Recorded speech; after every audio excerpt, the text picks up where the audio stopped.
Gros plan maintenant sur la revente d'ivoire avec des enchères qui avaient lieu à Cannes aujourd'hui.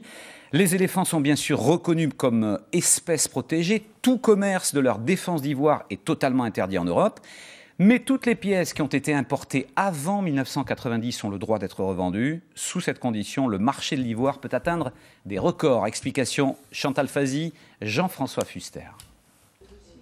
Des défenses impressionnantes, certaines dépassent les 2 mètres de long, mais aussi de vieux objets, des statuettes sculptées.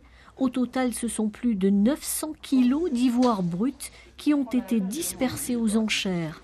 Les amateurs d'ivoire, il y en a énormément. Mais ceux qui achètent le plus cher, c'est clair, c'est les clients asiatiques. Asiatiques et puis ensuite Moyen-Orient, Proche-Orient. Il faut savoir qu'en Asie, notamment en Chine, posséder une paire d'ivoire, c'est comme posséder une grosse voiture. Plus on est riche, plus on possède une grosse paire d'ivoire. Certains ont envoyé des courtiers ou négocié par téléphone. 20 000. D'autres, comme M. Ta, 42. se sont déplacés directement.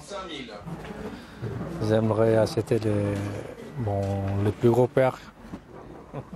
De défense? Le éléphant, oui. Allez, 51 000 sur le fait. Si M. Ta a dû renoncer à son projet, toutes les défenses ont cet après-midi trouvé un acheteur.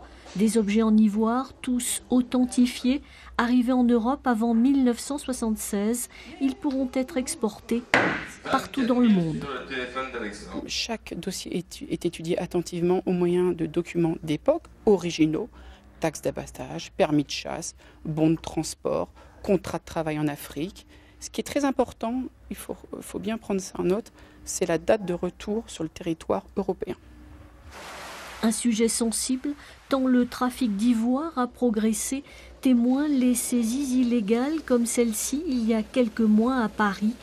À Cannes, une partie des bénéfices de cette vente sera d'ailleurs réservée à une association de protection des animaux sauvages.